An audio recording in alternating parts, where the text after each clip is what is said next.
Starting के दौर में है। ये जो आपने एड्रेस,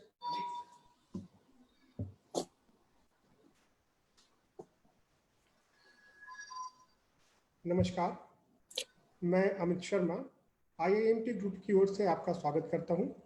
आज हम फिर आपके साथ मौजूद हैं अपने इस खास कार्यक्रम इंद्रधनुष में। जैसा कि आप जानते हैं कि हम हर रोज जीवन का एक नया रंग आपके लिए लेकर के आ रहे हैं, और उसी क्रम में आज हम जो रंग लेकर के आपके पास आए हैं वो थोड़ा सुनहला है, क्योंकि वो फिल्मी दुनिया से वो है। आज हमारे साथ मौजूद है बहुत ही खास मेहमान दिलीप देव जी। दिलीप जी, आपका स्वागत है बहुत बहुत आप मेरे इस खास हम लोगों के खास कार्यक्रम में। नमस्कार अमित जी, बहुत बहुत धन्यवाद। आपसे जुड़कर बहुत खुशी हुई। जी जी। और मैं दिलीप जी को बता दूं आपको कि दिलीप जी पिछले 20 वर्षों से अधिक समय से फिल्मी दुनिया में सक्रिय हैं। कई बड़ी बड़ी फिल्मों से जुड़े हुए हैं। जो सलमान खान की जो मशहूर फिल्म वांटेड आपने देखी थी, उस फिल्म की एडिटिंग दिलीप देव जी ने की थी। उसके बाद आशुतोष गावरिकर की जो फिल्म थी खेले हम जी जान से, जिसमें अभिषेक बच्चन और दीपिका पादुकोण मुख्य भूमिका में थे, उसमें उसकी एडिटिंग भी दिलीप देव जी ने की है। और कई और बड़ी फिल्में हैं, जैसे shortcut Romeo, Jodha Akbar, run, बधाई हो, खुशी, इस तरह की कई फिल्मों से दिलीप देव जी जुड़े रहे हैं और काफ़ी लंबा अनुभव इनका रहा है इस क्षेत्र में। सिर्फ एडिटिंग ही नहीं करते हैं, इसके अलावा स्क्रीन प्ले के भी काफ़ी मास्टर हैं ये। कई स्क्रीन प्ले इन्होंने लिखे हैं और अपनी स्क्रीन प्ले पे कई स्क्रीन प्ले पे इनका काम भी चल रहा है। एक फिल्म भी इन्होंने डायरेक्ट की है।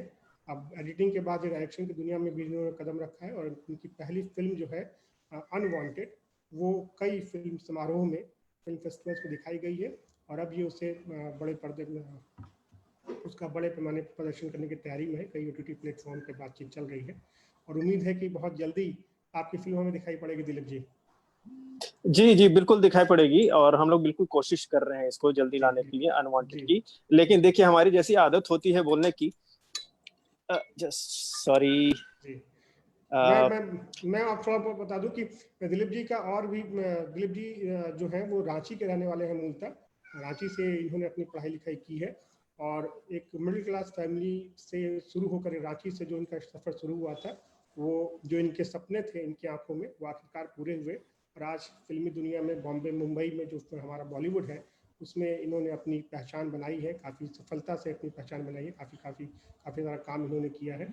और इनका एक जो सीरियल था एवरेस्ट, जो स्टार प्लस पे आता था, आशुतोष गावड़ेकर जी के प्रोडक्शन का, वो भी काफ़ी फेमस हुआ था। तो काफ़ी काम इन्होंने किया है, और आज हम दिलीप देव जी के साथ हैं। इनके जीवन पर चर्चा करेंगे, किस तरीके से एक छोटे से शहर का लड़का इतनी लंबी यात्रा तय करके बॉलीवुड में जाता है और अपनी पहचान बनाता है, तमाम दिक्कतों, तमाम परेशानियों, तमाम संघर्षों के बाद। वो कहानी हम आज जानने समझने की कोशिश करेंगे, तो आप हमारे साथ जुड़े रहिए। जी दिलीप जी। जी, तो मैं कह रहा था, जैसे हमारी बातचीत हो रही है, और इस तरह के वार्तालाप में हमेशा ये निकल कर आता है कि फिल्म बन रही है और कब बड़े पर्दे पे आएगी। तभी 1.5 साल तक तो मुझे नहीं लगती कि कोई फिल्म बड़े पर्दे पे आएगी इस तरह की। लेकिन आपकी फिल्म जो स्थिति, लेकिन आपकी फिल्म फेस्टिवल्स में दिखाई जा चुकी है, और काफी सराहना जी भी हुई है हाँ, उसकी। जी, वो उसमें 2-3 फिल्म जी, मैं फेस्टिवल्स में आपकी आई फिल्म है। पे मैं आपकी फिल्म पे आऊँगा, उस पे हम लोग लंबी चर्चा करेंगे। जी, हम लोग, लेकिन मैं चाहूँगा कि शुरुआत आप अपने शुरुआती दिनों से करें, कि किस तरीके से ये सपने एक रांची में रह के हुए, किस तरीके से सपने आपकी आंखों में आए। काफ़ी बड़े सपने थे, बॉलीवुड में जाके अपने को स्टैब्लिश करना। हर आदमी ये सपना नहीं देख पाता है, लेकिन आपने वो सपने देखे और उनको पूरा भी किया। मैं जानना चाहूँगा कि वो शुरुआत आपकी कैसे हुई, और आपकी यात्रा कैसे रही, जीवन यात्रा? देखिए, यहाँ पर तो बड़ा आपने ऐसा कह दिया कि हर आदमी सपना नहीं देख पाता है। मुझे लगता है कि हर आदमी सपना देखता है। जी बिल्कुल। हर आदमी सपना देखता है, नहीं, लेकिन सबके दूसरों, सपने अलग-अलग होते हैं। आपने जो देखा हाँ, वो, बिल्कुल, जी। बिल्कुल, बिल्कुल, बिल्कुल, सबके सपने अलग-अलग होते हैं, और दूसरों के सपने के बारे से ज़्यादा बेहतर मैं अपने सपने को जानता हूँ। बिल्कुल, तो मैं बिल्कुल, वही उसकी मैं चर्चा जानता हूँ। करूँगा उसमें। और देखिए, क्या है कि मैं जिस माहौल में रहा, वहाँ पर एक बड़े कमाल की बात थी कि रांची से थोड़े दूर पे है रातू, और रांची जो है, बहुत सारे लोगों को हिस्टोरिकल तथ्य पता नहीं है रांची के बारे में। उसे छोटा नागपुर कहा जाता है। हिस्ट्री में इस एरिया को, पूरे एरिया को, जैसे पूरे झारखंड को आप देखें तो उत्तरी छोटा नागपुर, दक्षिणी छोटा नागपुर और संथाल परगना के तौर पे इसे बांटा गया है 3 जगहों पे। और ये छोटा नागपुर है, ये एक प्रिंसली स्टेट रहा है जी। छोटा नागपुर महाराजा साहब का। तो हमारी परवरिश जो बिल्कुल पूरी तरीके से हुई है वो रातू में हुई है, जो रातू महाराजा साहब का गढ़ है वहां पर। जी। और वहां पर उनके द्वारा चलाए हुए बहुत सारे शिक्षण संस्थान हैं। इस वक्त उनके द्वारा चलाए गए कम से कम 4-5 बड़े बड़े स्कूल्स हैं। उसमें बहुत सारी ऐसी संस्थाएं हैं जिसमें ब्लॉक डेवलपमेंट ऑफिसेस वगैरह जितने भी चीजें हैं सब उनकी जमीनों पे ही बनाई गई हैं। जी। उसी में से एक सीएन राज हाई स्कूल है, छोटा नागपुर राज उच्च विद्यालय, और मेरे पिताजी वहीं पर शिक्षक रह चुके हैं।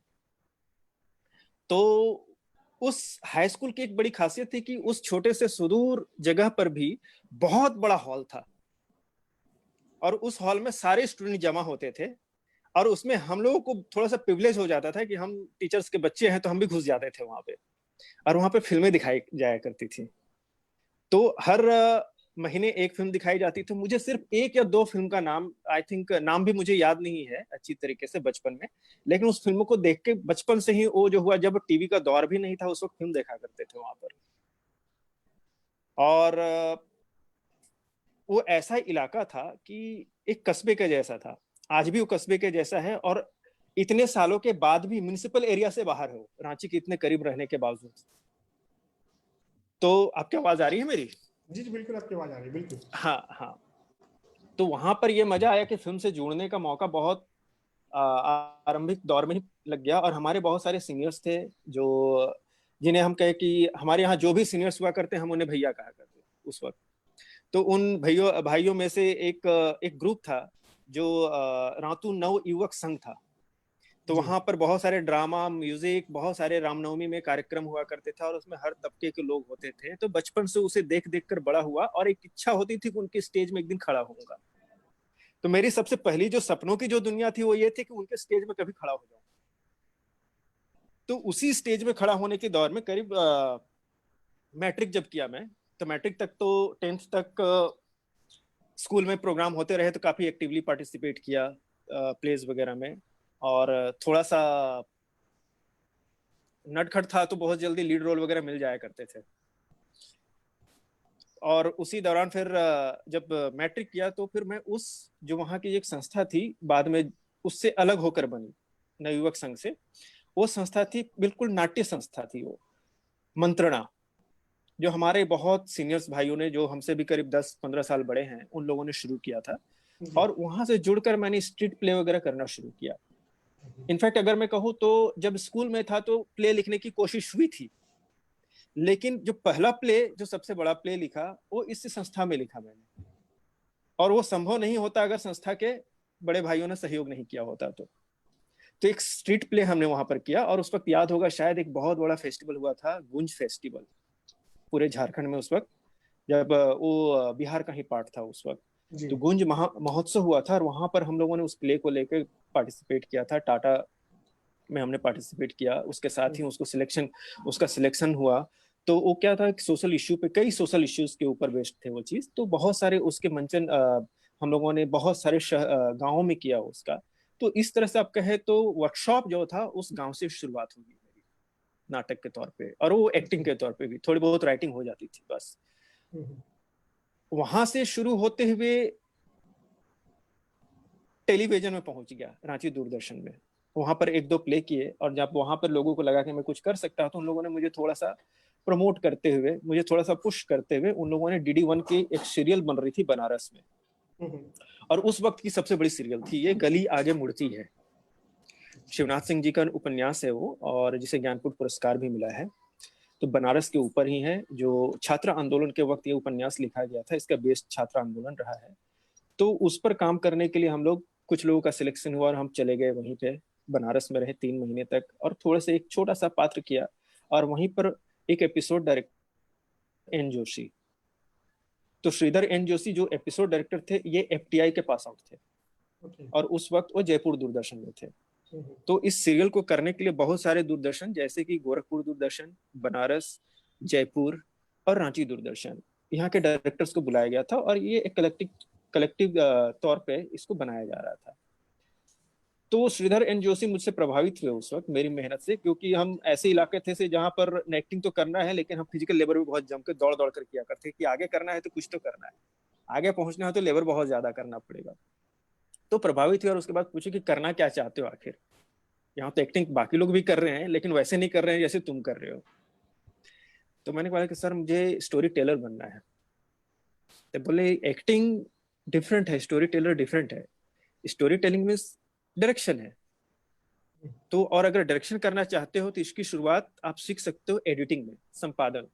ये संपादन उस वक्त मेरे लिए नया वर्ड था। बोले संपादन अब सिखा कहाँ जाए, संपादन तो कहीं ऐसे भी घूमते फिरते नहीं सिखा जा सकता, लेकिन एक्टिंग की जा सकती है।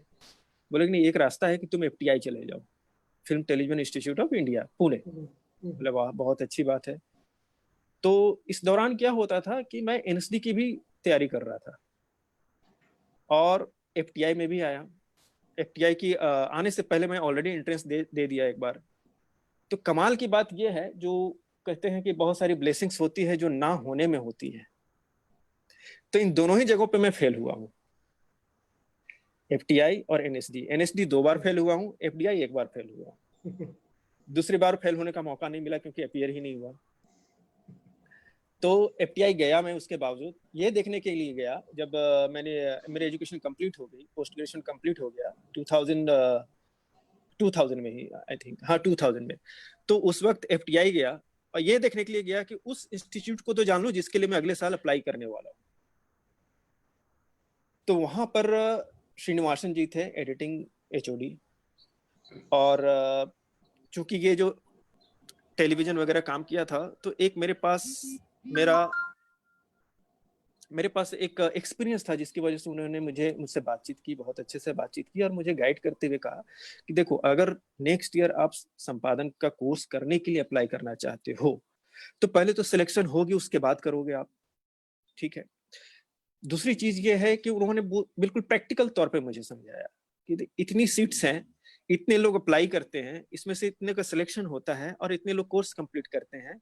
और उसमें सबसे बड़ी चीज उन्होंने बताई कि कोर्सेस इर्रेगुलर है। उस वक्त एफटीआई का कोर्स बहुत ही रेगुलर चल रहा था, 2 साल 3 साल 4 साल पीछे चल रहे थे ऑलरेडी।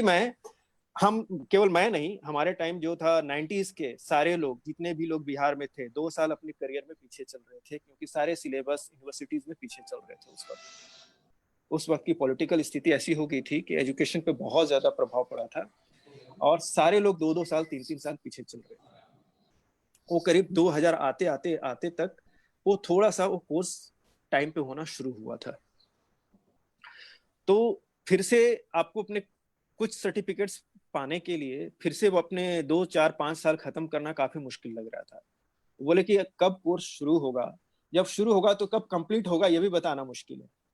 स्थिति इस तरीके से बदतर हो चुकी थी वहां पे। और उन्होंने कहा कि जब आप कोर्स कर लोगे, जब आपको इस तरह के सर्टिफिकेट मिल जाएंगे, उसके बावजूद तुम्हें काम करना है। This certificate is not the guarantee of job.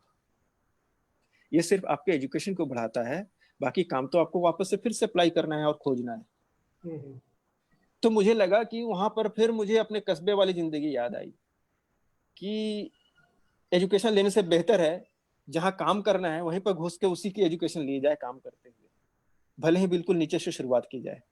जी बिल्कुल, रियल टाइम एजुकेशन। हाँ, रियल टाइम एजुकेशन। तो मैं वहीं पर शुरुआत किया, मुंबई आ गया उसके बाद। और वो उस वक्त का जो दौर था बाकी लोगों के जैसा ही, करीब जेब में इतने सारे कॉइन्स भरा करता था, 1-1 रुपए के, और पीसीओ हुआ करते थे उस वक्त। और उस वक्त की जो फिल्मी डायरेक्टरीज होती थी उससे नंबर्स निकाल लिया करते थे स्टूडियोज के। तो ये स्टूडियोज थे, उनके नंबर निकालते थे और हर कॉइन्स भर भर कर फोन क्या करते थे कि भाई मुझे एडिटिंग करनी है, सीखनी है, तो आपके यहाँ कुछ जगह है क्या, आपके यहाँ कुछ जगह है क्या। और उस तरह से जो जवाब मिलता कि कल परसों, इस तरह से तो वो कोशिश होती रही। तो यहाँ पर आने के बाद इसी तरह से भटकते भटकते एक ऐसे ऑफिस में घुस गया जिसका नंबर मेरे पास नहीं था। तो खूबसूरत लग रहा था ऑफिस, उस चौल के एरिया में, आदर्श नगर बहुत फेमस है यहाँ अंधेरी वेस्ट में। तो उस एरिया में जब घुसा तो वो ऑफिस निकला कपूर एंड कौशिक। कपूर एंड कौशिक, हाँ मैं आपको, नहीं नहीं नहीं नहीं, ये अनिल कपूर जी का ऑफिस था, अनिल कपूर जी और सतीश कौशिक जी का। इनका ज्वाइंट वेंचर था और उस वक्त फिल्म बन रही थी बधाई हो बधाई। और इन्होंने उस वक्त अपना एक एडिटिंग स्टूडियो भी शुरू किया था। वहीं पर उन्हें एक लड़के की जरूरत थी, और वहां पर मेरी मुलाकात हुई थी जो ऑफिस संभाल रहे थे, श्री ब्रह्मदत्त कौशिक जी। तो उन्होंने मेरा प्रोफाइल देखा और उसके बाद मुझे रखा वहां पर एडिटिंग अप्रेंटिस, केयर टेकर के तौर पे। और वहीं से फिर क्या हुआ कि उसी ऑफिस में जब बधाई की एडिटिंग हो रही थी, बधाई हो बधाई, उस वक्त की बहुत बड़ी फिल्म थी जहां पर पहली बार अनिल जी प्रोस्थेटिक गेटअप में आए थे, काफी मोटे होकर आए थे, काफी, शायद उसको याद होगा आपको, काफी मोटे होकर आए थे। तो उस फिल्म में संजय वर्मा जी एडिटर थे, तो उनके साथ काम करने का मौका मिला मुझे, उनको असिस्ट करने का मौका मिला। इनफैक्ट कहा जाए तो उस वक्त मैं असिस्ट क्या कहूँ, उस वक्त तो मैं बिल्कुल चौथे पांचवें लेवल पे था, लेकिन पिक बहुत जल्दी कर लिया सारी चीजों को। और उसी दौरान क्या हुआ कि उसी स्टूडियो में और भी फिल्में आने लगी, बोनी कपूर जी की और भी फिल्में आई, तो उनसे जुड़ने का मौका मिला मुझे। और उन फिल्मों में मैं assistant editor, chief assistant editor और एसोसिएट एडिटर तक पहुंचा।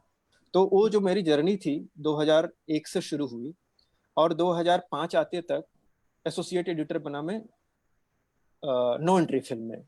अगर याद हो तो नो एंट्री उस वक्त की बहुत बड़ी कॉमेडी और हिट फिल्म थी। हाँ जी, बिल्कुल, और इसमें मल्टी स्टारर फिल्म थी जिसमें अनिल कपूर थे, देन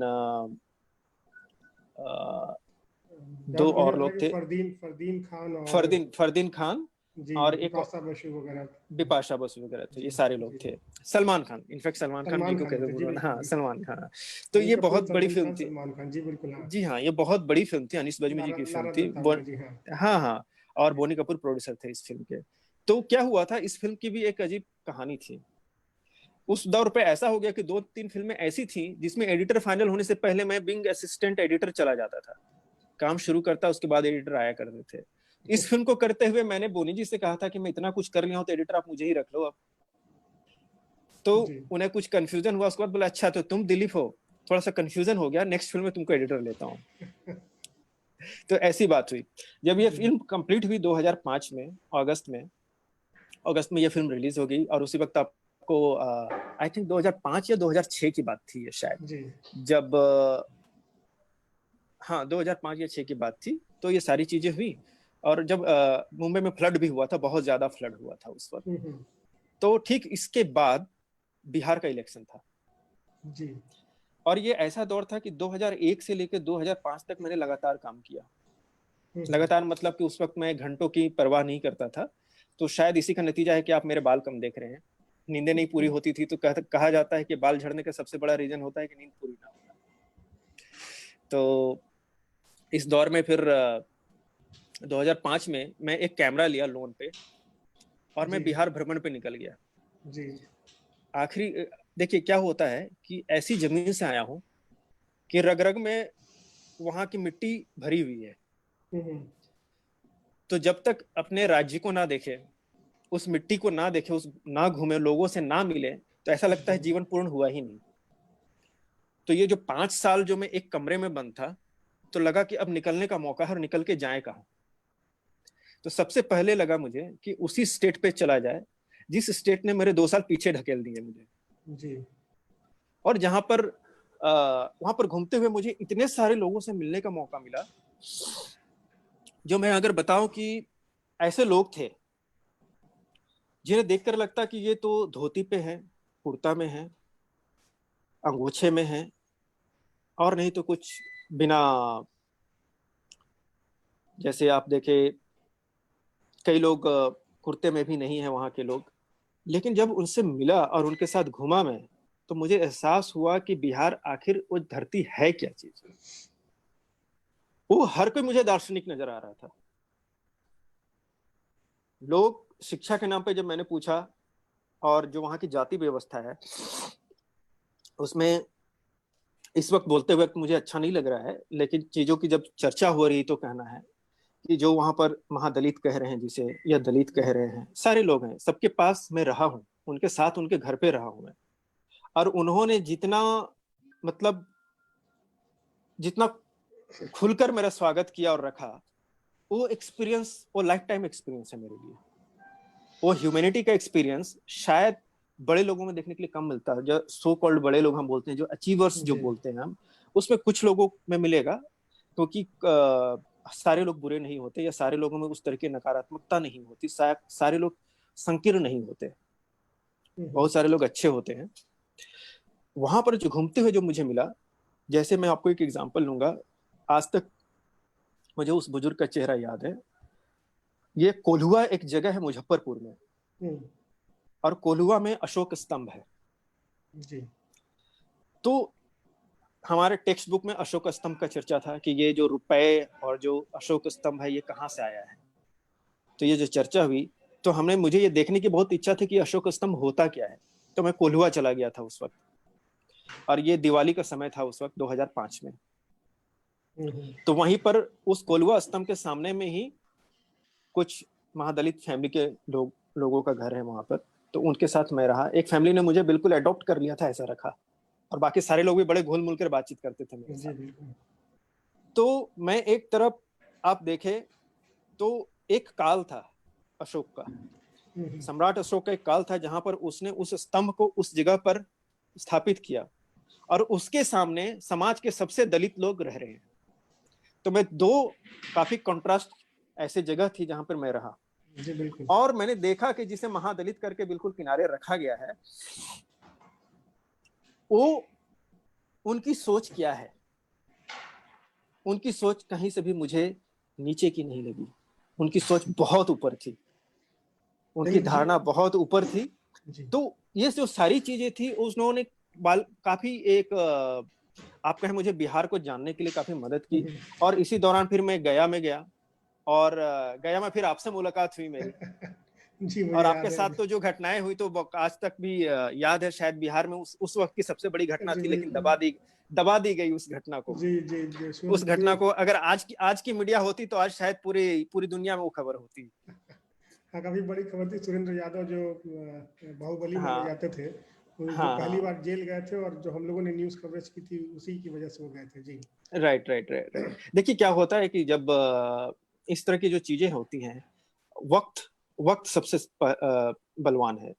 तो जो भी अपने आप को बाहुबली समझते हैं या फिर जो दबंग समझते हैं, उनको ये समझने की बहुत जरूरत है कि जब पावर आता है तो उस पावर का सदुपयोग जनता के लिए करना चाहिए, ना कि उसको दबाने के लिए, कुचलने के लिए करना चाहिए।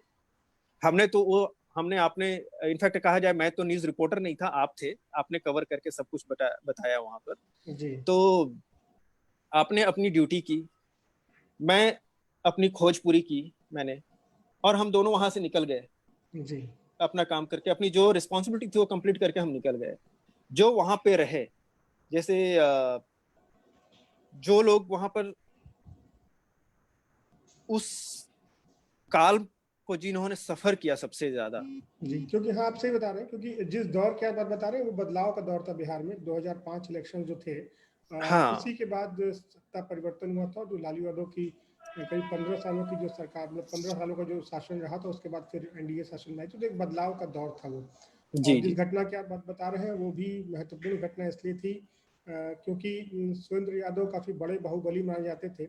और मुझे आज भी याद है, काफ़ी धमकियां भी मिली थी मुझे उस दिन कि मैं न्यूज़ ना करूं। मैं उसमें सारा समय न्यूज़ में गया भी उनको देख रहा था। तो आपको भी धमकियां मिली और मुझे भी निकालने की धमकी मिली हुई थी। जी बिल्कुल। बल्कि हाल ये हो गया था कि जो विजुअल्स हमारे पास थे वो हम लोगों ने यूज नहीं किया। आपने जो विजुअल शूट किए थे वो बाद में हमने यूज किए थे अपने चैनल में। नहीं, ये भी बात है कि वो भी रिकॉर्डेड है सारी धमकियां। जी। लेकिन ये था कि अब जब काम कर रहे हैं तो फिर बिना डरे हुए हम लोग नहीं, बिल्कुल देखिए, ना आपकी व्यक्तिगत दुश्मनी थी, ना हमारी व्यक्तिगत दुश्मनी थी किसी के साथ, और ना है। और मुझे नहीं लगता है कि किसी रिपोर्टर की किसी से व्यक्तिगत दुश्मनी होती है, यही मैंने कहा कभी भी बिल्कुल नहीं है कि कोई व्यक्तिगत दुश्मनी नहीं होती है। वक्त बदलता है, लोग बदलते हैं। आज मुझे लगता है कि आज वो बदल चुके होंगे, मैं आशा करता हूँ कि बदल चुके होंगे।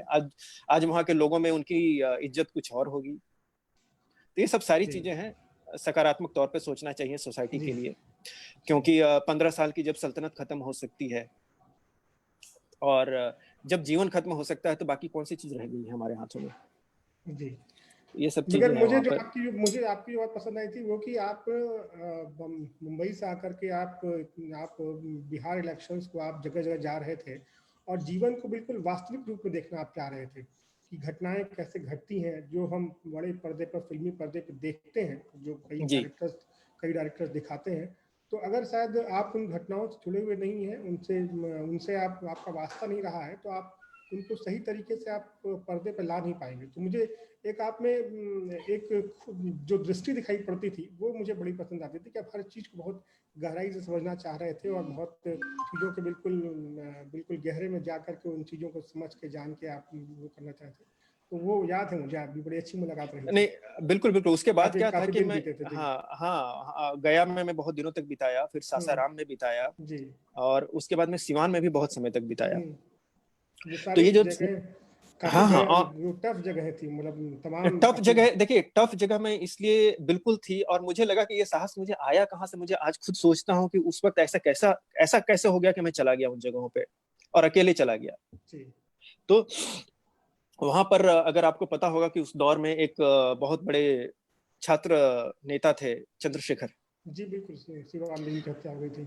हाँ हाँ, सीवान में ही हुई थी, और आई थिंक जी। मुझे जब 2005 में गए थे तो करीब शायद 2000 के आसपास ही ये घटना हुई थी, शायद जी 2000 के आसपास घटना हुई थी। और उसी वक्त जब मैं वहां गया तो सीवान में, मैं उस वक्त डीआईजी, आई थिंक आईजी और डीआईजी कोई थे जिन्होंने इस घटना को काफी बड़े तौर पर लिया था, और बाद में वो रिटायरमेंट के बाद शायद किसी पॉलिटिकल पार्टी को भी ज्वाइन किया था उन्होंने। जी। आप बीपी ओझा की बात कर रहे हैं जी। जी हाँ, जी हाँ, जी हाँ, बीपी जी ओझा। जी तो शायद बिल्कुल। मैं एक मीटिंग में बीपी ओझा जी और जी चंद्रशेखर जी की माँ से भी मीटिंग मैंने की थी उस वक्त। जी हाँ, और वहां पर जाकर मुझे लगा कि बिहार एक्चुअली क्या है। बिहार एक ऐसी धरती है जहां पर अत्याचार को बर्दाश्त नहीं किया जाता। जी।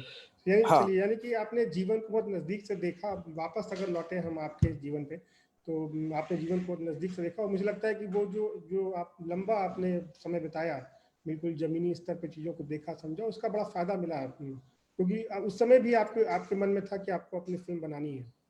जी, देखिए मैंने जैसे पहले कहा कि मैं स्टोरी टेलर बनना चाहता हूँ। जी तो मुझे क्या, स्टोरी टेलर होने के लिए एक ऐसी बैठकर सिर्फ एक फिक्शन लिखा नहीं जा सकता। वो एक तरीका हो सकता है, लेकिन मेरे हिसाब से क्या है कि अगर हम किसी जमीन की कहानी लिखें तो उस जमीन में होना बहुत जरूरी है। हम्म, उसको महसूस करने से ज्यादा जरूरी मुझे लगता है कि उसमें होना बहुत जरूरी है। तो उसका अनुभव खुद ही स्वतः आ जाएगा वहां पर, जब उन लोगों के साथ रहेंगे हम जिन्होंने इस कई घटनाक्रमों को बर्दाश्त किया है। तो फिर हम्म, क्या है कि ये सारी चीजें स्वतः आ जाएंगी कि आपकी सोच में, आपकी कहानी में। जी इनफैक्ट मैंने तो कई बार इस घटना को कई लोगों को नहीं बताया। सिवान में रहते हुए मुझे फिल्म का ऑफर हुआ था कि आप मेरी लाइफ के ऊपर फिल्म बनाएं। मैं उनका नाम नहीं लूंगा, काफी दबंग है इंसान। इनडायरेक्टली मुझे वो मैसेज आ गया था कि आप मेरी लाइफ के ऊपर फिल्म बनाएं। तो मैंने बिल्कुल हाथ जोड़कर वहां पर मैसेज भी भिजवा दिया था कि मैं उस लायक ही नहीं हूँ अभी। अभी तो मैं बस एक्सपीरियंस गैदर कर रहा हूँ, तो मैं उस लायक हूँ नहीं। तो शायद मैं रॉन्ग चॉइस होऊंगा उस चीज के लिए। तो बस उसके बाद वो चीज वहीं पर खत्म हो गई। जी हाँ, मुझे लगता है कि अगर अगर मैं यहाँ केवल मुंबई में होता और मुझे इस तरह के ऑफर आते तो मैं तुरंत उस ऑफर को लपक लेता, क्योंकि तुरंत एक डायरेक्टर बनने का मौका मिल रहा था। लेकिन जब उस धरती पे गया, सारी हकीकतों को जानते हैं आप, तो फिर क्या, वो लालच थोड़ी खत्म हो जाती है, क्योंकि आपके पास वास्तविकता बिल्कुल दोनों तरफ ही होती है। सच क्या है, झूठ क्या है, आप जी सारी चीजों से वाकिफ होते जी हैं, तो बिल्कुल। फिर आप अपने निर्णय लेने में बिल्कुल सक्षम होते हैं उस हम्म। वक्त।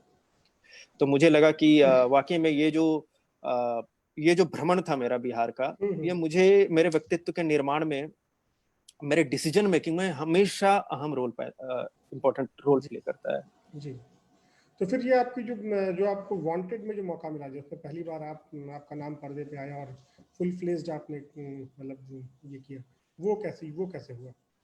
हाँ, ये क्या था कि करीब 2005 तक तो मैं एक स्टूडियो में काम किया, फिर जी 2006 में इस तरह से इंटरमिटेंटली रुक रुक कर वो स्टूडियो चला, और 2006 में ये स्टूडियो बीच में ये बंद हो गया, ये स्टूडियो। जी तो उस वक्त क्या था कि इसी स्टूडियो में एक फिल्म एडिट हो रही थी, नो एंट्री। तो उस वक्त जी मेरी मुलाकात अ, इस वक्त एकेडमी अवार्ड्स के one of the jury member हैं वो, जी बल्लू सलूजा जी। जी बिल्कुल हाँ। बहुत रिनॉन्ड एडिटर हैं वो। हम्म। लगान उन्होंने फिल्म एडिट की है। ओके ओके तो जी। इनके साथ मुझे काम करने का मौका मिला, हम्म। और इनके जरिए मैं जोधा अकबर ज्वाइन की मैंने, ओके। जो आशुतोष आशुतोष गोवारिकर जी ने। गावड़ेकर जी के साथ। हाँ, गोवारिकर जी। तो आशुतोष गोवारकर जी उस वक्त जोधा अकबर बना रहे थे 2006 में।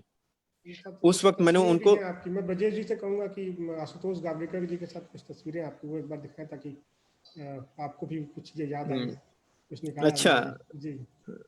तो वो फिर आशुतोष गावड़ेकर जी के साथ आपका जुड़ा हुआ जोधा अकबर के साथ जी। नहीं, ये उनके साथ फिल्म है। जी आशुतोष गोवारिकर जी हैं, उनके जी नेक्स्ट मैडम सुनीता गोवारिकर हैं। जी। फिर उनके नेक्स्ट सोहेल सेन हैं जो म्यूजिक कंपोजर हैं। हम्म, और उसके नेक्स्ट एक्सट्रीम लेफ्ट ये लोचन कानविंदे हैं। इनके बारे में मैं आपको सबों के बारे में बताऊं, आप दोनों को जान रहे हैं, आशुतोष गोवारिकर जी और हम्म, सुनीता गोवारिकर जी। और सोहेल सेन बहुत बड़े म्यूजिक कंपोजर हैं। जी। ये फोटो तस्वीर ली गई थी, शूटिंग ये रैपअप था हम्म, खेले हम जी जान से, जी 2010 की बात है ये। जी जी।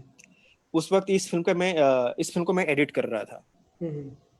और लोचन कानविंदे जो हैं, ये खेले हम लोचन जी कान जान से भी आपने ही एडिट किए जी। जी हाँ, ये जी मैं एज एन इंडिपेंडेंट एडिटर किया हूँ मैं इस फिल्म जी को। जी हाँ बिल्कुल। और लोचन कानविंदे इस वक्त बहुत बड़े साउंड इंजीनियर हैं। जी इस वक्त आपने एक फिल्म देखी होगी बहुत बड़ी, तान्हा जी। जी हाँ बिल्कुल बिल्कुल। तो लोचन कानविंदे जी की वो पहली फिल्म है, जी इनफैक्ट अनवांटेड पहली फिल्म है, लेकिन वो अभी तक रिलीज नहीं हुई है। इनकी पहली फर्स्ट रिलीज फिल्म ताना जी है। जी एज ए साउंड डिजाइनर आपको, मुझे लगता है कि अगर आपने थिएटर में फिल्म देखी होगी जी या फिर आपने इंटरनेट में भी फिल्म देखी होगी, तो आपको इनकी साउंड डिजाइनिंग, आपको एहसास हुआ होगा कि क्या साउंड और किस तरह का साउंड डिजाइनिंग है जी इस फिल्म जी में। तो ये जी उस वक्त की तस्वीर है 2010 की। जी जोधा अकबर इससे पहले की बात है, 2006 और 2007। जी। तो 2006 में जोधा अकबर मैंने चीफ असिस्टेंट एडिटर के तौर पे ज्वाइन किया। लेकिन उसका प्रोमो और प्रोमो और जो ट्रेलर था वो आपने इंडिपेंडेंट एडिट किया था, जहाँ जी, तक मुझे इसकी भी याद है। कहानी बड़ी इंटरेस्टिंग है, इसकी कहानी बहुत इंटरेस्टिंग है। इसमें क्या हुआ कि मैं चीफ असिस्टेंट एडिटर था। जी और मैंने कुछ जब थोड़े वक्त होते थे फिल्म को एडिट करने के बाद, क्योंकि शूटिंग लगातार चल रही थी और जो भी शूटिंग होके पोर्शंस आते थे उसे हम एडिट कर लिया करते थे। तो जब हम इसे एडिट कर लिया करते थे तो गैप हो जाते थे कुछ, तो इस दौरान हमने ट्रेलर एडिट करना शुरू किया। और आशु जी और बल्लू जी ने ही हमें मुझे कहा कि आप तुम अपना एडिट करना शुरू कर दे, अगर अपना वर्जन बनाना, language when we work in the inside the studio, तो शुरू कर दे। तो मैंने बोला कि ठीक है, मैं करता हूँ, मैं कुछ करके दिखाता हूँ। और मैंने उसको करके एक रफ एडिट करके दिखाया। तो they like the rough edit and then बोले कि नहीं, अब इसको आप और थोड़ा पॉलिश करो। और पॉलिश करने के बाद then entered Ballu Saluja ji and Ashu ji, और उन लोगों ने उसको फाइनल टच करके कंप्लीट किया। तो जब इस तरह की बात हुई तो उन्होंने मुझे बताया फिर, आशु जी ने, कि मैं आपका नाम ट्रेलर एंड प्रोमो एडिटर के तौर पे भेज रहा हूँ, जो बल्लू सलूजा जी के साथ मेरा नाम शेयर करके आया उस चीज को। तो मैं चीफ असिस्टेंट के तौर पे ज्वाइन हुआ, बट ट्रेलर और प्रोमो एडिट की वजह से मेरा नाम प्रोमो एंड ट्रेलर में इंडिपेंडेंट नाम गया वहां से। तो दैट इज द इनफैक्ट मैं कहूंगा उस चीज के लिए मैं बहुत शुक्रगुजार हूँ दोनों ही एडिटर और डायरेक्टर साहब का, कि उन्होंने मेरे टैलेंट को उस वक्त उभारा, उसे मौका दिया, और उसके सिर्फ मौका देने के साथ साथ क्रेडिट भी दिया उस चीज का। जी तो ये बहुत बड़ी चीज मेरे लिए थी, बूस्टिंग थी मेरे लिए, कि मैं आगे अपनी क्रिएटिव चीजों को और आगे बढ़ाऊं। जी तो उस काम के बाद नो एंट्री में एक कोरियोग्राफर थे, बी एच तरुण कुमार जी ने मुझे अपनी एक फिल्म में एडिटर बनाया उस वक्त। और वो फिल्म थी ए फंसा। और उस फिल्म के प्रोड्यूसर थे उस वक्त बाला भाई, जिन्होंने आशिक, मैं एक नाम भूल रहा हूँ, जिसमें सोनू सूद और इमरान हाशमी थे, आशिक बनाया। तो उस फिल्म के प्रोड्यूसर थे, उनकी वो दूसरी फिल्म थी जिसे मैं कर रहा था। और वो फिल्म हो गई, लेकिन वो फिल्म भी रिलीज नहीं हुई। उसके बाद इसी दौरान बोनी जी ने मुझे वांटेड फिल्म एडिट करने के लिए बुलाया। ओके। ये बात है 2009 की, आई थिंक 2008 की। 2008 में मैंने उसकी एडिटिंग शुरू की, 2009 में ये फिल्म रिलीज हुई। जी ये प्रभुदेवा जी डायरेक्टर थे वांटेड के। जी हाँ, जी हाँ, प्रभु ये देवा जी ही उसमें डायरेक्टर थे। और ये ये तो उनके, तस्वीर। ये नहीं, ये उसके बाद की तस्वीर है, ये किसी और जी फिल्म में मैं उनसे मिलने गया था, उस वक्त की जी तस्वीर है ये। लेकिन ये प्रभु देवा उस फिल्म में डायरेक्टर थे। और आप वांटेड में आपने एक देखा होगा कि उसके एक्शन वगैरह भी काफी कोरियोग्राफ्ड है, अगर आप देखेंगे तो। जी बिल्कुल। हाँ, तो सही इसको बताया। ये, हाँ, ये कमाल है एक डांस डायरेक्टर का, कि वो किस तरीके से एक्शन और हर चीज को किस तरह से कोरियोग्राफ करता है, किस तरह से सोचता है। तो इसमें क्या है कि जो भी एचओडीज रहे हैं अपनी अपनी फील्ड में, अगर ये डीओपी है, एडिटर है, राइटर है, या फिर कोरियोग्राफर है, एक्शन डायरेक्टर है, तो जब वो पूरी फिल्म को डायरेक्ट करता है तो उसकी स्पेशलिटी उस पूरी नैरेटिव में झलक जाती है जी। तो ये कोरियोग्राफर की स्पेशलिटी है कि आप वांटेड को अलग तरीके पे आप देखेंगे। जी बिल्कुल। जब और रिलीज इनकी हुई बाकी फिल्म, आप इनकी बाकी फिल्मों को भी उसी तरीके से देखेंगे। जी। मतलब हर वांटेड में चीज। जी, वांटेड में जो आपने पूरी फिल्म जो एडिट की, वांटेड और खेले हम जी जान से, तो ये अनुभव कैसा रहा आपका? देखिए ये तो कोई भी अनुभव कहा जाए तो लाइफ टाइम अनुभव से नीचे कुछ भी नहीं था जी। मेरे करियर में। कुछ ऐसी ऐसी ऐसी फिल्में हैं जो 1 साल 1.5 साल से पहले बनी ही नहीं, तो मेरा लंबा वक्त इन फिल्मों को एडिट करने में लग गया। और जब लंबा वक्त लगा तो इनके साथ मिलने का भी लंबा वक्त लगा, इनसे साथ लंबे समय तक मिला मैं, इनके साथ काम किया मैं लंबे समय तक, तो इनको भी जानने समझने का थोड़ा उन दिनों के लिए काफी अच्छा अनुभव रहा इनके साथ। और कहा जाए तो जब आप अपनी फिल्में बनाएंगे, अपनी फिल्में बनाते हैं, तो आप इन सारी चीजों को, जितने भी इंफॉर्मेशन गैदर किए हैं, इनकी झलक या फिर आप इन सारे नॉलेज को कैसे गैदर एक्सप्रेस करते हैं अपनी फिल्मों में, ये डिपेंड करता है कि आप कितने प्लान्ड हैं। तो मुझे लगता है कि इन सारी चीजों का, इन सारे लोगों से, प्रभु देवा जी से मुझे डांस के बारे में बहुत अच्छा नॉलेज मिला कि उसको एडिट करते हुए मुझे काफी एक्सपीरियंस हुआ। आशु जी के साथ कैरेक्टराइजेशन, हर नुआंसेस जो बोलते हैं, उन चीजों को समझने का बहुत अच्छा मौका मिला। जो उनकी डिटेलिंग्स होती है, जो उनकी खासियत है, ये सब सारी चीजें। तो डेफिनेटली आने वाले वक्त में मुझे लगता है कि मेरी जो मैं चाहता हूँ कि जो मैं स्टोरी टेलर बनूं, तो उसमें इन दोनों ही चीजों का बहुत अच्छा योगदान रहेगा। जी। जी। फिर उसके बाद जो आप यहाँ एडिटिंग के बाद फिर आपने सोचा कि फिर आप कुछ और इंडिपेंडेंट, इसका स्क्रीन पे भी आपने काफी लिखे हैं? देखिए जो लिखा हूँ वो लिख कर अपने लिए लिख के रखी हुई है। कभी भी वैसा ख्याल नहीं आया कि मैं किसी को दे दूं या कुछ वैसा चीज करूं, क्योंकि मैं प्रोफेशनली स्क्रीन प्ले राइटर किसी को देने के लिए नहीं किया उस चीज को, क्योंकि अपनी ही कुछ चीजें हैं जिसके ऊपर आप विश्वास करते हैं कि इस कहानी को कहनी चाहिए, और आप चाहते हैं कि आप अपने तरीके से उस कहानी को कहें। इसी में से एक कहानी है मारडोना, जो मैंने करीब 10-15 सालों से मैं उसको लिख रहा था, और अभी भी वो जारी है उस चीज की कहानी। और मारडोना ऐसी कहानी है जिसकी चर्चा भी काफी लंबे समय तक होती रही लोगों के बीच में, क्योंकि उसे मैं 2013 में ही बनाने की कोशिश कर रहा था उसे। और ये मारडोना को लेकर मैं बहुत सारे लोगों से मिला भी उस वक्त, बहुत सारी जगहों पे स्क्रिप्ट भी भेजी मैंने। और इसमें जितनी भी चीजें आई, तो क्या है कि फंड की सबसे बड़ी कमी होती है। आप जैसे जान रहे हैं कि सबसे इंपॉर्टेंट चीज है फंड और स्टार कास्ट। तो स्टार कास्ट भी तो चलिए, आप क्या है कि आप नए लोगों को लेकर बना सकते हैं, लेकिन फंड इतना इंपॉर्टेंट है जो मैं उस वक्त इकट्ठा नहीं कर पाया। और उस वक्त थोड़ी, ये जो मारडोना बनाने के लिए थोड़े बड़े फंड की जरूरत थी, तो उसे होल्ड करके मैं आगे बढ़ा। और इसी दौरान एक मेरे मित्र हैं, राणा अभिनव गौड़, ये एक स्क्रिप्ट लेकर आए मेरे पास, एक स्टोरी लेकर आए इनफैक्ट, कि जो जिसके ऊपर हम लोगों ने बाद में अनवांटेड लिखी। अनवांटेड गोरखपुर यूपी बेस्ड कहानी है, जिसे लेकर हम लोगों ने फिर पूरे करीब 2015 में हमने इसको बिल्कुल कंप्लीट किया, इस स्क्रिप्ट को कंप्लीट किया। इसकी रिसर्च वर्क की हमने 2014-15 दोनों में ही किया इसके रिसर्च वर्क।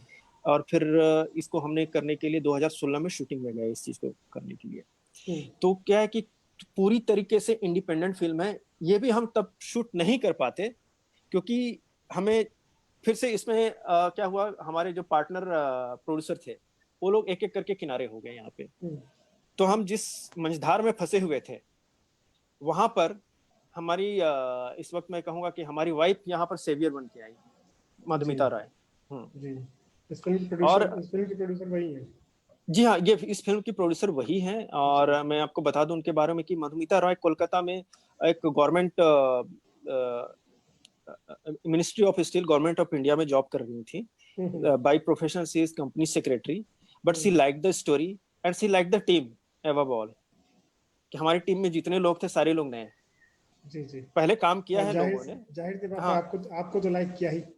हाँ हाँ हाँ, वो तो अलग चीज है। नहीं, प्रोफेशनली उनको स्टोरी पसंद आई, जी और वो जी चूंकि वो भी क्रिएटिव पर्सन है, तो उनको फिल्म करनी थी, तो उन्होंने इस फिल्म को चूज किया कि हाँ, इस फिल्म हाँ के ऊपर हम जा सकते हैं, इस फिल्म को हम बना सकते हैं। जी और इसलिए क्योंकि उनको पूरी टीम, जो जज्बा था हमारा, जितने नए लोगों की टीम है, लोग काम किए हुए हैं हमारी टीम में, लेकिन हर कोई इंडिपेंडेंट नहीं था अपने जो डिपार्टमेंट में। जी तो बहुत सारे लोग इकट्ठे हुए इसमें। जो आप हम्म एक्टर देख रहे हैं, वो खेले हम जी जान से में एक छोटे से रोल में थे, नरेंद्र हम्म बिंद्रा। हम्म तो ये लीड एक्टर हैं इस फिल्म के। हम्म और इसके बाद जितने भी अभिनव गौड़ एक्टर हैं, हम्म सैजा कश्यप, देन रवि भूषण भारती है, जिन्होंने अभी बहुत सारी फिल्में की हैं, नेटफ्लिक्स और अमेजन में उनकी फिल्में आ रही हैं, जैसे जामताड़ा में आई, और फिर जी अभी उनकी एक और फिल्म अभी आने वाली है, रात अकेली है, हम्म। नेटफ्लिक्स में आ रही है। उसके बाद अभी आपने एक फिल्म देखी होगी, गुलाबो सिताबो। जी बिल्कुल तो बिल्कुल। गुलाबो सिताबो में हमारे बहुत ही प्रिय एक्टर हैं, लखनऊ के एक्टर हैं, और जिन्होंने जो अभी 80 साल के हैं करीब, और जिन्होंने 50 से भी ज्यादा फिल्में की हैं सिर्फ लखनऊ में रहकर, हिंदी हम्म फिल्मों की बात कर रहा हूं मैं। और वो जी हमारे फिल्म में मुख्य, one of the important role में है। हम्म इनका नाम है श्री प्रकाश वाजपेयी जी, जी ये हैं। फिर जय मिस हैं, जयशंकर पांडे, जिन्होंने हम्म चॉपस्टिक इंडियन वर्जन में काम किया है। फिर हम्म और भी उन्होंने बहुत सारी फिल्मों में काम किया है। तो ये जो पूरी टीम है, वैसी टीम है जिन्होंने फिल्मों में काम किया है, लेकिन अभी तक वैसे लीड रोल में नहीं रहे, हम्म इंपॉर्टेंट रोल में नहीं रहे वैसा। तो यहाँ पर उन्होंने उस तरीके से योगदान दिया, और पूरी हम लोगों का जो टीम वर्क जो बोलते हैं, actual team work, independent film, जहां पर सारे लोग गए, एक जगह पे रहे, और हम लोगों ने करीब 15 दिनों का वर्कशॉप किया, और 1.5 महीने रहे। 2016 में हमने इसकी शूटिंग शुरू की। तो एक तो इम्पोर्टेंट चीज इसमें छूट गई कि प्रोड्यूसर इसको ज्वाइन कैसे किया। हम्म तो ये इंटरेस्टिंग स्टोरी इसलिए हुई कि जब हमने कहा कि भाई हमारी फिल्म बनने के लिए रेडी है, लेकिन बन नहीं सकती हम्म क्योंकि यहाँ पर कुछ नहीं है, तो अभी कैसे क्या किया जाए। जी। तो सारी चीजों को समझने के बाद उन्होंने कहा मधुमिता कि जी, मैं, अगर आपके आसपास कहीं हो तो आप बुला सकते हैं। मैं चाहूंगा कि 2 मिनट के लिए वो भी आ जाए स्क्रीन मधुमिता पे। जी, मुझे देखना पड़ेगा वो किस काम में बिजी है, तो ठीक फिर है मुझे चलिए। देखने के बाद ही मैं बता पाऊंगा उनको। नहीं चलिए, ठीक, कोई नहीं जी। तो ये चीज है, मैं कोशिश करूंगा कि एंड एंड तक, या फिर इस तरफ कभी वो आए इस कमरे में, तो मैं उनको जी बोलूं। बिल्कुल मेरी बिल्कुल। आवाज वहां तक हाँ नहीं पहुंच बिल्कुल पाएगी बिल्कुल। शायद, हाँ। जी जी तो जी बिल्कुल बिल्कुल। उन्होंने फिर क्या किया कि अपनी जॉब छोड़ दी, उन्होंने गवर्नमेंट की जॉब, जी हाँ, हाँ सरकारी नौकरी छोड़कर उन्होंने बिंग प्रोड्यूसर हो इसको ज्वाइन कर लिया, इस फिल्म को, और जी अपनी सेविंग से इस फिल्म को इन्होंने खड़ा किया। जी तो ये हम लोगों के लिए बहुत बड़ा मोरल बूस्टिंग, साथ ही साथ बहुत बड़ा सहयोग रहा हमारी पूरी टीम के लिए, कि हमारी कहानी अब एक फिल्म का रूप लेने जा रही है। हम्म। और हम फिल्म की शूटिंग में गए। फिल्म में फिर से फाइनेंशियल क्रंच आ गया हमें बीच में, मिडवे, और स्थिति ऐसी हो गई कि फिल्म आगे शूट होगी नहीं होगी, ये सभी बातें आने लगी। और ये फिल्म हम लोगों ने गोरखपुर में, कुशीनगर में शूट किया, अप्रैल के महीने में 2016 में। 2016 में जब अच्छा। हमने इसको शूट किया, तो पूरा पूर्वोत्तर भारत, पूर्वोत्तर यूपी जो है कहते हैं, ईस्टर्न हम्म यूपी, गर्मी के लिए कुख्यात है। हम्म ऐसा कुख्यात है कि मैं सलाह दूंगा लोगों को कि गर्मी में शूट ना करें उस इलाके में। वो इतनी बुरी गर्मी है कि करीब करीब उस वक्त, अगर आप रिकॉर्ड में जाकर देखेंगे, 50 डिग्री सेंटीग्रेड टेम्परेचर था वहां पर। जी और उस 50 डिग्री सेंटीग्रेड में हम जैसे इंडिपेंडेंट फिल्म वाले वहां पर जाकर 12 घंटे के शिफ्ट में 6 घंटे शूट कर पा रहे थे। ये हालत थी, 6 घंटा हमारा वेस्ट चला जा रहा था, क्योंकि गर्मी इतनी ज्यादा थी। कैमरा जी गर्म हो जा रहा था बार बार। हम रेड एपिक लेकर गए तो कैमरा ही गर्म हो जाता था बार बार। हम्म। हमारे मोबाइल फोन्स तो बिल्कुल ऐसा समझ रहे कि ऑमलेट बनाया जा सकता था उसके ऊपर, जी बिल्कुल, हम लोगों ऐसी ने भी स्थिति वो थी, गर्मी हाँ। गर्मी हाँ झेली, उसमें लगातार काम करना वाकई बहुत मुश्किल होता है। हाँ, तो नहीं, चलिए और क्या है, जी और उसमें क्या है कि ये चूंकि ऐसी रिकॉर्डिंग नहीं है, फिल्म की शूटिंग है, तो बहुत चीजों का ध्यान में रखना पड़ता है जी कि हाँ बिल्कुल स्वेटिंग ना बिल्कुल, सही हो, बात है। स्वेटिंग ना हाँ हो, बिल्कुल मेकअप जी बिल्कुल। मेकअप बराबर हो, ठीक है। जी जी बिल्कुल बिल्कुल हाँ। आपका लोकेशन, आपका जो है, आपका फील्ड ऑफ वर्क जो है, वो बिल्कुल हम्म। परफेक्ट हो। सर कहाँ से परफेक्ट होगा, वहां पर तो धूल भरी आंधियों ने बिल्कुल ऐसा हंगामा मचाया था कि जब हम शूटिंग जी करके ला, हम सब अगर आप देखा जाए तो आज हम कोरोना में नकाब पहन रहे हैं, हम शूटिंग में नकाब पहना करते थे वहां पर, कि जितना नकाब पहनना पहन लो। अगर जी जिन लोगों ने नहीं पहना, उसकी हालत खराब होती थी। और रात में आकर जब हम नहाते थे, तो बस आप समझिए कि जी धूल, ऐसा ऐसा लगता था कि बस मिट्टी से कोई गाड़ी निकल के आई है और उस गाड़ी को धो रहे हैं और पूरी मिट्टी बह के निकल रही है, ऐसी हालत होती थी। तो ये कठिन, बहुत ही कठिन समय था, लेकिन काफी मजा भी आया इसको शूट करते हुए। बहुत सारे जी लोग जैसा कि इस स्थिति में हमारे पास उस वक्त क्या था कि ये हमारे प्रोड्यूसर की ही दूरदर्शिता थी कि उन्होंने वहां पर ऑन लोकेशन एक डॉक्टर रखा हुआ था। मैं आपको बताऊं, जी एक डॉक्टर हमेशा विजिट करते थे, डॉक्टर राजेश यादव। उनका हम शुक्रगुजार हैं कि वो हम्म। कुशीनगर के बहुत बड़े डॉक्टर हैं वो। और राजेश यादव हमें कितना पैशन चाहिए और कितना आपको दिल से जुड़े होना चाहिए अपने प्रोजेक्ट से, तभी आप इसमें सर्वाइव कर सकते हैं। जी देखिए देखिए, फिल्म हर तरीके से बनती है, इसमें समझने की ये बात है, वो ये कि हम जैसे अगर इंडिपेंडेंट फिल्म मेकर हैं तो हमें बहुत ही बेसिक जो नीड है उसको उसको हम्म। इकट्ठा करने, जो बेसिक नीड्स है वही हमारे लिए लग्जरी है। उस जी बेसिक नीड्स को जमा करना, वो भी एक ही अगर प्रोड्यूसर है या फिर दो तीन लोगों ने पैसे जमा किए और उससे बना रहे हैं, तो क्या है, एक एक रुपया ऐसा जाए कि हमारा वो स्क्रीन पे नजर आए। जबकि यही जी पर बिल्कुल। जब आप कमर्शियल फिल्म में आते हैं, कमर्शियल फिल्म से मेरा तात्पर्य उन फिल्मों से है जिसके ऊपर स्टूडियोज हैं या जिसके ऊपर बहुत बड़े फाइनेंसियर्स हैं। तो वहां पर क्या होता है कि आपको इन चीजों की बहुत ज्यादा चिंता करने की जरूरत नहीं होती है। लेकिन हम जैसे इंडिपेंडेंट फिल्म मेकर के लिए बहुत इंपॉर्टेंट है, पर्दे के पीछे की जो मेहनत है, उस हम्म। मेहनत की वजह से स्क्रीन कुछ अच्छा लगेगा। जी बिल्कुल। हाँ, और हमारी मेहनत वहां पर बिल्कुल एक मजदूरों जैसी थी। ये सभी जो माहौल था, ये करना पड़ता है अगर आपको जी एक कहानी, बिल्कुल। एक चैलेंजिंग। इसीलिए ये स्टोरी हमें इतनी खिल के नजर आई है। और इस स्टोरी को जो अभी तक हमने जिस फेस्टिवल में दिखाया है, वहां पर हम्म। लोगों ने कहा है, मैं आपको फ्रेंकली बताऊं, लोगों ने कहा इसमें जी स्टार नहीं है, हम्म। लेकिन उन्होंने कहा कि इसमें जिंदगियां हैं। हम्म। क्यों? क्योंकि यहाँ पर जो हम लोगों ने जो कास्टिंग की है और जो हम्म। लोगों ने जिस लैंग्वेज का इस्तेमाल किया है और जिस माहौल में हमने शूट किया है, आपको उसी माहौल में लेकर जाएगी ये फिल्म। हम्म। ये फिल्म उसी माहौल में लेकर जाएगी और ये फिल्म वैसे ही बात करेगी जैसे उस इलाके में होती है। बिल्कुल रेस्टिक लैंग्वेज, वहाँ के कल्चर्स, वहाँ के लोग, वहाँ के सपने, और वहाँ के सपनों की आप कहें कि जो अंधापन है, जो भाग दौड़ है, सारी चीजें इसमें है। तो ये जी मुश्किल होता अगर हमारे पास ऐसे प्रोड्यूसर नहीं होते, मधुमिता रॉय जैसी प्रोड्यूसर नहीं होती, या फिर हमारे पास इन जैसे एक्टर्स नहीं होते, मेरे पास ऐसी टीम नहीं होती, तो इस फिल्म को खड़ा करना काफी मुश्किल होता। तो मुझे लगता है कि कंप्लीट हम्म। टीम वर्क है। और बहुत जल्दी मुझे लगता है कि सारी लोगों की दुआएं हैं तो ये फिल्म बहुत जल्दी इंटरनेट पे किसी भी ओटीटी प्लेटफॉर्म पे वो आ जाएगी। जी बिल्कुल। जहाँ जहाँ फिल्म गई है काफ़ी, तो मुझे पता है काफ़ी तारीफ मिली है। जहाँ भी फिल्म फेस्टिवल्स में आप इसको लेके गए थे और आपने दिखाई है फिल्म, काफ़ी तारीफ मिली है। मुझे भी जो फीडबैक मिला था, ये फिल्म काफ़ी अच्छी बनी है और मैं उम्मीद करता हूँ कि जल्द ही वो आप सबके सामने होगी दर्शकों जी के हाँ, सामने। इसमें एक और है, जैसे कि म्यूजिक कंपोजर जेरी हम्म। Sylvester Vincent. तो इनके म्यूजिक की भी बहुत अच्छी तारीफ हुई है, इन्होंने काफी सोलफुल म्यूजिक दिया है इस पे। और बिना ही मार्केट से जी। बिल्कुल भी प्रभावित नहीं है ये। इन्होंने बिल्कुल स्टोरी के ऊपर ध्यान रखा और स्टोरी को हम्म। ध्यान रखकर ही म्यूजिक तैयार किया है इसके लिए। और मैं जेरी सिल्वेस्टर विंसेंट के बारे में बता दूं कि जेरी सिल्वेस्टर विंसेंट से मेरी मुलाकात एवरेस्ट सीरियल एडिट करते वक्त हुई थी। उस जी जी। सीरियल के, और जेरी ए आर रहमान साहब के असिस्टेंट रह चुके हैं। हम्म। उनके साथ अभी भी बहुत सारे काम करते हैं हम्म। इंटरनेशनल स्टेज पे। और 2018 में ये अंडर 50 में थे, आई थिंक अंडर हम्म। 25 में चले गए थे ये ऑस्कर्स बेस्ट सॉन्ग्स लिस्ट में। Okay okay. जी जी। हाँ, इन्होंने एक फिल्म की थी, लाइफ करके एक फिल्म थी उनकी, जी जी। The life.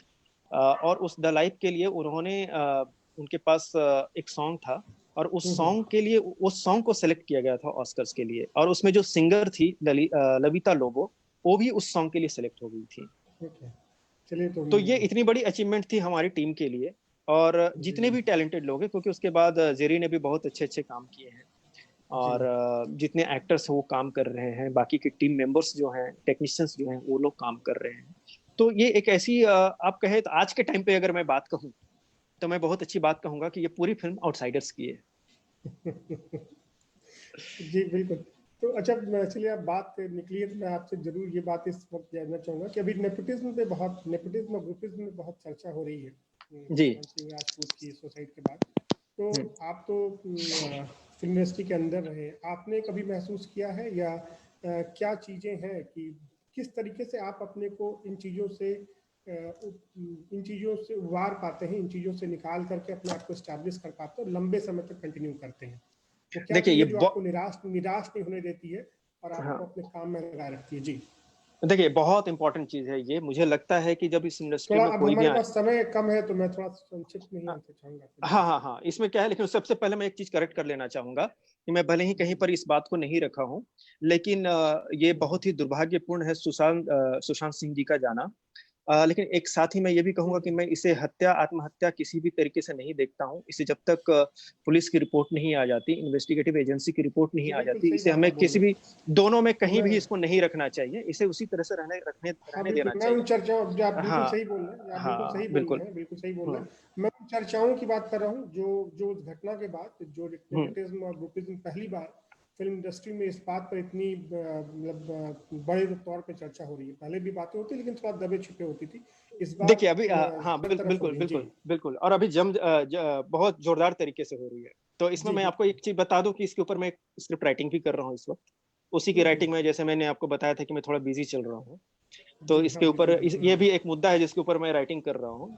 और इसके ऊपर मैं आपको बताऊं कि हर जगह मैं आपका नेपोटिज्म है। आपका निजी अनुभव जानना चाहूँगा। आपका निजी हाँ अनुभव कैसा रहा? वही मैं जानना चाहूँ कि इन परिस्थितियों से आप कैसे निकल पाते हैं जब कोई बाहर का आदमी फ़िल्म इंडस्ट्री में लंबे समय तक उसको एस्टैब्लिश करता है? तो आपके अपने देखिए अनुभव क्या रहे और किन चीज़ों के थ्रू आप अपने आप को ऐसी तमाम निराशाजनक और अवसादपूर्ण क्षणों से बाहर निकाल पाते हैं? जी।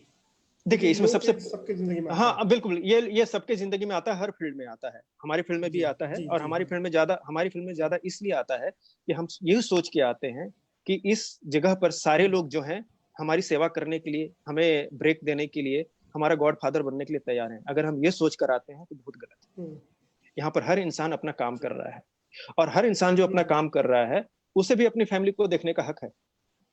ठीक। हुँ। तो निपोटिज्म हर जगह पे है, निपोटिज्म हर जगह पे है। मेरा जो कहना है कि मैंने कहीं भी, मेरे हिसाब से लगता है एक या दो जगहों पर मैंने महसूस किया होगा, मुझे लगता है कि ऐसा रहा होगा मेरी लाइफ में। लेकिन इस सबसे इंपॉर्टेंट चीज है कि आपका रीजन क्या है इस इंडस्ट्री को ज्वाइन करने का। और जी। मेरे हिसाब से मेरे पास जो रीजन थे, मेरे पास इन छोटे जो ट्रिवियल इश्यूज हैं, इससे बड़े रीजन हैं मेरे इस इंडस्ट्री में रहने का, स्टोरी टेलर बनने का। तो मैं इन चीजों से आराम से निकल गया, और मेरी पूरी जर्नी में आप देखेंगे कि उस तरह की चीजें नहीं आई। एक दो चीजें जो आई हैं उसका मैं जिक्र भी नहीं करना हुँ, चाहता, हुँ। क्योंकि मेरे काम की लिस्ट में इतनी लंबी बनाना चाहता हूं कि वो गायब हो जाएंगे। मुझे जी, लगता है कि बिल्कुल। हर इंसान को ऐसे ही करना चाहिए। नकारात्मकता जी, के ऊपर इतना ज्यादा नहीं ध्यान देना चाहिए, उसको अपनी शक्ति के ऊपर ध्यान देना चाहिए, अपने ड्रीम के ऊपर ध्यान देना चाहिए, और उसी के ऊपर काम करना चाहिए। ये हर फील्ड में रहेगा। जी। आपको ये देखना है कि आपको अपने काम पे ऊपर ज्यादा जोर दें। आपके पास दो एनर्जी है, आपके पास जो एनर्जी है वो एनर्जी क्या इनके ऊपर सोचकर बिताने की चीज है, या खर्च करने की जरूरत है, या फिर अपने जो ड्रीम है उसके ऊपर खर्च करनी है। ये बहुत हमारा अच्छी डिसीजन बात होना है। चाहिए। मैंने अपना डिसीजन लिया कि मैं अपने ड्रीम के ऊपर खर्च करूं, इनके ऊपर खर्च ना जी, बहुत अच्छी बात आपने बताई। मुझे उम्मीद है कि जो लोग भी ये सुन रहे होंगे, उनको ज़रूर इससे प्रेरणा मिलेगी। अ थोड़ा मैं आपके अगर छात्र जीवन की ओर जाऊँ, तो मुझे पता है कि आप एनसीसी में भी आपने काफ़ी अच्छा किया हुआ है। आप राष्ट्रपति परेड तक पहुँचे हुए हैं, 20 सर्टिफ़िकेट आपके पास है। मार्शल आर्ट के भी अच्छे जानकार आप हैं। तो ये सब चीज़ें कैसे रही थी? देखिए क्या क्या हुआ। या क्या जब आप एक्स्ट्रा करिकुलर एक्टिविटीज़ में इन्वॉल्व होते हैं अपने कॉलेज लाइफ के दौरान, तो जी। जैसे आपने बताया कि आपने थिएटर भी काफ़ी किया, तो क्या इन चीज़ों का फ़ायदा मिलता है आपको जब बाहर में इस तरह के प्रोफ़ेशन में आप आते हैं तब? बिल्कुल मिलता है, मैं आपको बताऊं, जी। बिल्कुल मिलता है। वो किस तरीके से मिलता है कि जैसे क्या है कि हमारे सोच को बदलने की जरूरत है सबसे ज्यादा। हम जैसे जी। बिहार की एक प्रवृत्ति रही है, बिहार की प्रवृत्ति रही है खास तौर पर उन लोगों की जो सर्विस में, गवर्नमेंट जॉब में है, सरकारी नौकरी में है, या सरकारी नौकरी में नहीं है। हुँ, उन दोनों परिवारों की, मैं परिवार की बात करता हूं, उनकी एक प्रवृत्ति रही है कि उनके बच्चे सरकारी नौकर बने। जी। सरकार कितने लोगों को नौकरी देगी? नहीं दे सकती सबों को नौकरी। ये हुँ, हुँ। लिमिटेशन है सर, नहीं दे सकती। इस हकीकत को स्वीकार करना बहुत जरूरी है। तो इसके लिए क्या करना होगा, एक सर्टिफिकेट वर्क नहीं करेगा, इसके लिए आपको मानसिक तौर पे तैयार होना पड़ेगा। और जी। मैं मतलब भारत सरकार का शुक्रगुजार हूं, इसमें मैं कहूंगा कि हम अपनी सरकार के लिए हुँ, शुक्रगुजार हुँ। हैं कि उन्होंने एनसीसी जैसी संस्था बनाई। और एनसीसी को हमारे दौर पे क्या कहा जाता है, एनसीसी ज्वाइन कर लो, देश घूमने का मौका मिलेगा। क्योंकि एनसीसी क्या है, कैंप लगाती है, बड़े अच्छे कैंप लगते हैं, उसमें बहुत अच्छी ट्रेनिंग होती है। आपको क्या होता है यूथ में जब है तो, और अगर आपने राइफल से गोलियां नहीं चलाई तो फिर क्या चलाई, तो क्या है, गोली चलाना तो आ जाता है। राइट राइट राइट राइट, लेकिन उसकी जरूरत नहीं है वहां पर क्या है कि यहाँ पर जो power flows through the barrel of the guns नहीं है, यहाँ पर power flows through the mind. वो हाँ, ये बिल्कुल अलग। मेरा भी बोलने का मतलब वही था कि आपके मस्तिष्क को जो ऊर्जा मिलती है इन चीजों से, वो बहुत काम आती है। यहाँ पर क्या है, एनसीसी ऐसी जगह है जो आपको ट्रेन करती है, आपके अंदर की शक्ति को उभारती है और साथ ही उसको डिसिप्लिन करती है। देखिए क्या है, शक्ति को अगर आपने डिसिप्लिन नहीं किया, ऊर्जा को डिसिप्लिन नहीं किया, तो ये वेस्ट हो जाती है और कई लोगों को वेस्ट भी करती है, सोसाइटी को भी वेस्ट करती है। तो एनसीसी वो जगह है जो देश के नव युवकों को देश का नव निर्माण करती है। मुझे खुशी है कि मेरे कैंप में जितने लोग रहे, मेरे साथ जितने लोग थे, आज बहुत अच्छे अच्छे जगह पे हैं। और हम जिस फैमिली से आते थे, उस फैमिली में क्या है, हमें एक मीडियम की जरूरत होती थी कि कोई हमारा हाथ पकड़े या किस प्लेटफॉर्म में हम खड़े हों जो हमें अलग अलग जगहों पे एक्सपोजर दे, हमें अलग अलग। एनसीसी ने हमें एथलीट बनाने की कोशिश की, एनसीसी ने हमें शूटर बनाने की कोशिश की, एनसीसी ने हमें आर्मी मैन बनाने की कोशिश की, लीडरशिप क्वालिटी दी, हाँ एक्सपोजर दिया, लीडरशिप दिया, इसने हमें हमारे में आर्ट एंड कल्चर डाला। मैं आपको बताऊं, 93 में जब हम रिपब्लिक डे परेड में पार्टिसिपेट कर रहा था, और ये मेरे लिए भी बहुत ही सौभाग्य की बात थी कि उस पूरे कैंप में करीब 3 लोग थे जिन्होंने फर्स्ट अटेम्प्ट में ही उस कैंप में गए थे बिहार की तरफ से, तो वो हमारे लिए खुशी की बात थी। और मैं आई थिंक मैं 2 लोग थे जो रिपब्लिक डे परेड में पार्टिसिपेट कर रहे थे उस वक्त। वो फर्स्ट टाइमर। इससे पहले लोग 2-3 बार अटेम्प्ट करके वहां पर पहुंचे थे। और उसी दौरान क्या था कि जो हमारा बिहार का जो कल्चरल ग्रुप था, फोक डांस, वो वहां पर राष्ट्रपति भवन में डांस भी किया था हम लोगों ने, उनको मौका मिला था। 16 कंटिजेंट होते हैं पूरे इंडिया में, इस वक्त मुझे ज्ञान नहीं है कि कितना है। 93 में 16 कंटिजेंट थे। तो हमें मतलब एनसीसी ने आपको पूरा एक्सपोजर दिया, आपके व्यक्तित्व को उभारने में मदद की। मार्शल आर्ट जो आपने सीखा उसने भी आपको मानसिक रूप से मजबूत बनाया, और जो इन चीज़ों की बाद में आपको इस प्रोफेशन में बहुत ये चीज़ें मददगार हुई।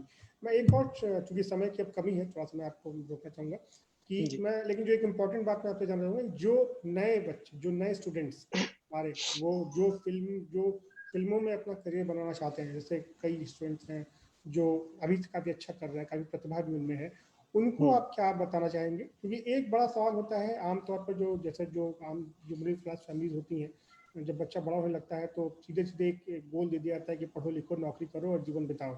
और ये जो कैरियर्स होते हैं बिल्कुल डिफरेंट होते हैं, यहाँ पर ऊंचाइयाँ भी बहुत होती हैं लेकिन निराशा के भी काफ़ी क्षण आते हैं। तो उनके लिए आपका क्या संदेश है, क्या कहना चाहेंगे कि वो किस तरीके से चीज़ों को लें और अपने आप को किस तरीके से ग्रूम करें?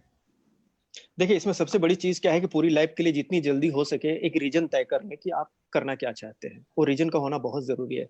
जितना स्ट्रॉन्गर आपका रीजन होगा, उतना बड़ा आपका ड्रीम होगा। और अगर आप डिसिप्लिन हैं तो आपकी अचीवमेंट भी उतनी ही बड़ी होगी। अब इसमें क्या है, चैलेंजेस बहुत हैं। जितना बड़ा ड्रीम होगा आपका, चैलेंजेस उतने ही बड़े होंगे आपके। लेकिन अगर आप इन सारी चीजों के बीच अगर बैलेंस बनाकर रखते हैं तो आप इसको बड़ी आसानी से अचीव कर सकते हैं। और ये मानकर चले कि जिस चीज को हम अचीव करने जा रहे हैं, जिस ड्रीम को अचीव करने जा रहे हैं, वो सक्सेस नहीं है। इस चीज को पहले मान ले। सक्सेस वहां तक जाने की जो जर्नी है वो है। बहुत सुंदर बात बताई आपने। क्योंकि वो मिराज है सर, वहां पर वो इल्यूजन है। वहां पर अगर आप पहुंचेंगे तो आपको पता चलेगा कि आपने जो पाया है या जिस जगह पर आने की कोशिश कर रहे हैं, उसमें अगर आपने गलत तरीके से आए तो आपने कितने लोगों को आपने जीवन बर्बाद कर दिया, या फिर कितने लोगों को आपने मायूस कर दिया। यहाँ पर सबसे बड़ी बात यह है कि उस जर्नी तक वहां तक पहुंचने के लिए आपको खुशी होनी चाहिए और लोगों को साथ लेके चले। दूसरी चीज क्या है, आज का जो माहौल है उसमें मैं तुरंत बोलूंगा, सेल्फ रिलायंट। जितने गुण आप अपने अंदर डालेंगे, जितनी क्वालिटीज आप अपने अंदर डालेंगे, उतने आसानी से आप सर्वाइव कर पाएंगे। आज के जो 4 महीने में ये क्या है कि जो आज की जो एनालिसिस जो कह रही है, जो रिसर्च वर्क कह रहे हैं, जो एक्सपीरियंसेस कह रहे हैं, ये पिछले 100 सालों में ये पहली घटना है। 100 साल पहले आई थिंक 1925 के पास स्पेनिश फ्लू की वजह से ये चीज हुआ था, जहां पर पूरी ह्यूमैनिटी एक्सटिंक्शन के दौर पे आ गई थी। तो आज का जो दौर है उसमें भी आपने देखा होगा कि पिछले 4 महीने में ज्यादा से ज्यादा काम हम खुद कर रहे हैं, हम दूसरे के ऊपर डिपेंडेंट नहीं है। तो क्यों हम ये सोचकर अपना करियर बनाने निकलते हैं कि कोई आएगा और हमारी मदद करेगा। इस चीज को तो पहले निकाल देनी चाहिए कि कोई आएगा और मदद करेगा, बल्कि हमें यह सोचना चाहिए कि मेरे पास ये क्वालिटी है और मेरी क्वालिटी को कोई देखकर मुझे लेगा, नहीं लेगा तो मैं खुद बना लूंगा। ये दौर होना चाहिए। इसका एग्जाम्पल मैं इसलिए ले रहा हूं कि अभी मैं इन्हीं सारी चीजों के ऊपर स्क्रिप्ट लिख रहा हूँ। जी जी। तो क्या है कि जिस दौर से गुजरा हूं उसी के ऊपर मैं स्क्रिप्ट लिख रहा हूँ। तो काफी अच्छा लग रहा है इसको लिखते हुए भी। और ये ऐसी चीज है जो काफी रिलेवेंट है, हर दौर में रहेगी और लोगों को अपने लिए इस तरह की चीजों को करना ही चाहिए। आप जैसे मैं नाम लेना चाहूंगा इस वक्त, जनरली मैं नाम नहीं लेता हूँ पॉलिटिकल वगैरह चीजों में, लेकिन आज के दौर पे मैं आपको कहूँ कि आज हम उस दौर में है जब हमारे पास एक ऐसा लीडर है जो बोल रहा है कि vocal for local. What is this vocal for local? This is not for एक प्रोडक्ट तैयार करने के लिए नहीं है। अगर हम इस फील्ड से हैं, आर्ट एंड कल्चर से हैं, तो हमें वोकल फॉर लोकल मतलब हमें लोकल आर्टिस्ट के लिए भी वोकल होना पड़ेगा। हमें सिर्फ उन आर्टिस्ट के पीछे नहीं भागना है जो सिर्फ स्क्रीन पे दिखते हैं और जो चमकीले दिखते हैं। हमें उन आर्टिस्ट की तरफ भी जाना पड़ेगा जिनके ऊपर क्वालिटी है। इनफैक्ट इन आर्टिस्ट को भी ये सोचना पड़ेगा कि उनके अंदर ये चीज है और उनको मुंबई ही भाग के आने की जरूरत। मुंबई भाग कर आएंगे सर, मुंबई के कॉस्ट ऑफ लिविंग बहुत ज्यादा है, तो उसको पहले सोचना पड़ेगा। क्योंकि सर्वाइवल पहले तो सर्वाइवल है ना सर। आज की स्थिति हम सभी जान रहे, पहले सर्वाइवल है, उसके बाद बाकी के काम है। आज ये भी सोचना है कि सर्वाइवल इटसेल्फ है ड्रीम।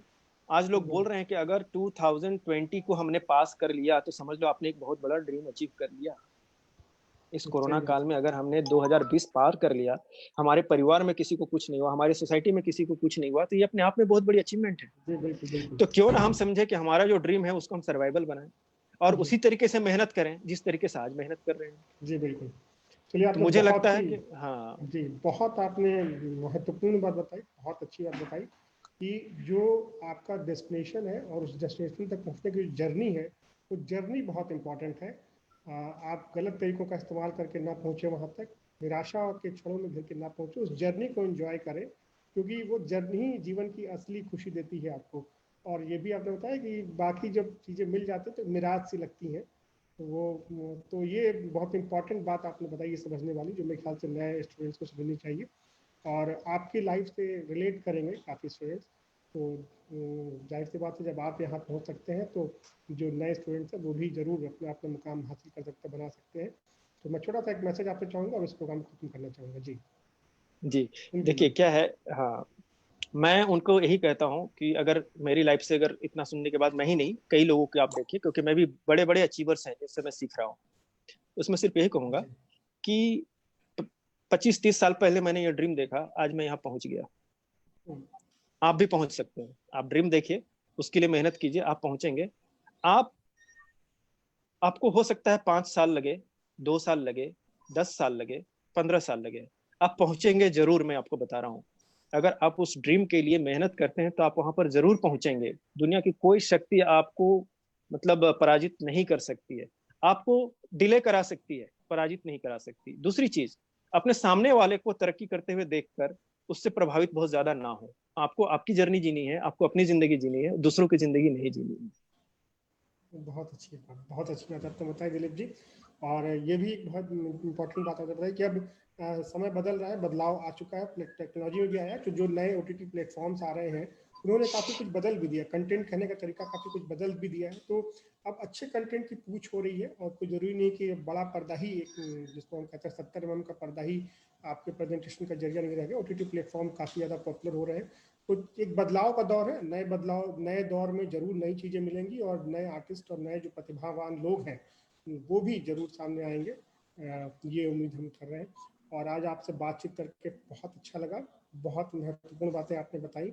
जिन्होंने भी जो ये प्रोग्राम को देखा समझा होगा, जरूर उनको प्रेरणा मिली होगी और वो अपने गोल के लिए, अपने सपनों के लिए और ज़्यादा मजबूती से इसके बाद आगे खड़े रह पाएंगे। ये दिलीप जी, आप आज आए, आपका बहुत बहुत धन्यवाद। थैंक यू अमित जी, बहुत बहुत धन्यवाद। आपके साथ भी मुझे शेयर करके काफी खुशी हुई, और साथ ही क्या होता है जब इस तरह की चर्चा करते हैं तो वापस से विजिट करना पड़ता है अपनी हिस्ट्री में, और वापस से उस जर्नी में जाते हैं तो पूरी ऊर्जा आती है। मुझे लगता है कि आज मैं और ज्यादा ऊर्जावान हो गया हूँ मैं आपसे बातचीत करके, आप सारे लोगों से।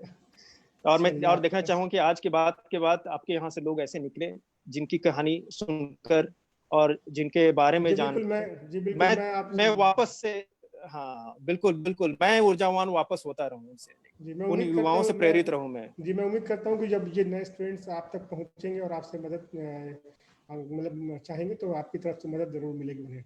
बिल्कुल बिल्कुल बिल्कुल, जहां तक हो सकेगा मैं करूंगा जरूर। बिल्कुल बिल्कुल। चलिए, तो थैंक दिलीप जी, यू आपका हृदय से आभार, बिल्कुल दिल से जो आभार है, और आप आए, बहुत अच्छा लगा, धन्यवाद। Thank you Amit ji, thank you very much.